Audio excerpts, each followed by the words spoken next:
అందరికీ నమస్కారము. ఈరోజు వీడియోలో భక్తుల కల్పతరువు గుణ వివరణంలో 814 నుంచి 838 వరకు నామముల అర్థములు తెలుసుకుందాం. కుందరహ, కుందం అంటే పరత్వ జ్ఞానము, దానిని ఇచ్చేవాడు. లేదా కుం అంటే మోక్షభూమి, దానిని దాతీతి ఇచ్చేవాడు. లేదా కుందం అంటే మొల్ల పువ్వు, దాని వలె అతి నిర్మలమైన వాడు. కుందహ పరభక్తి పరజ్ఞానాదులను ఇచ్చువాడు. పర్జన్య జ్ఞానుల తాపత్రయమును హరించువాడు. పావన భక్తుల తాపత్రయములను తొలగించుటకు తానే వారి యొద్దకు ఏగువాడు. అనిలః భక్తులను అనుగ్రహించు విషయమున ప్రేరకులు లేనివాడు. అమృతాశః తన గుణముల నెడి అమృతమును పానము చేయించెడివాడు. అమృత వపుః అమృతము వలె కోరదగిన దేహము కలవాడు. సర్వజ్ఞ తన భక్తుల శక్యాశక్యములు సాధనాసాధనములు ఎరిగినవాడు.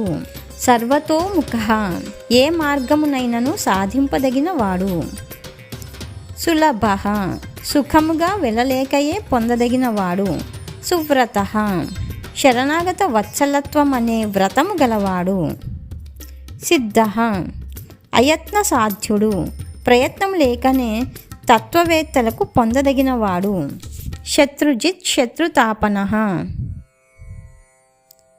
కకుత్సుడు పురుకుత్సుడు మొదలగు వారికి తన శక్తినిచ్చి అసుర గంధర్వాదులను తప్పింపచేయువాడు.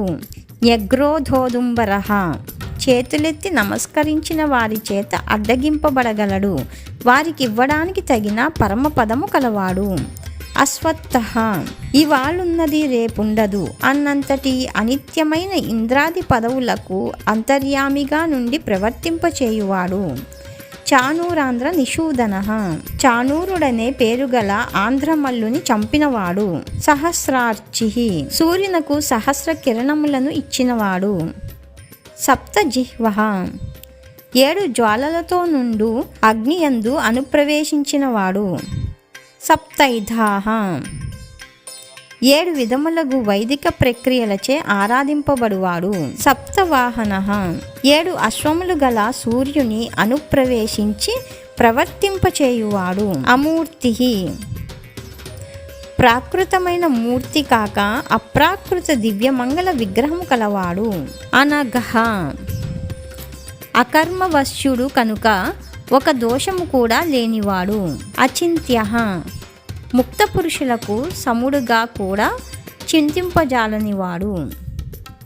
భయకృత్ భయమును కలిగించువాడు. భయనాశన తనను అనువర్తించు వారి భయమును తొలగించువాడు. ఇంతటితో భక్తుల కల్పతరువు నామముల అర్థములు పూర్తి అయినవి. మిగిలిన నామముల అర్థములు నెక్స్ట్ వీడియోలో తెలుసుకుందాం.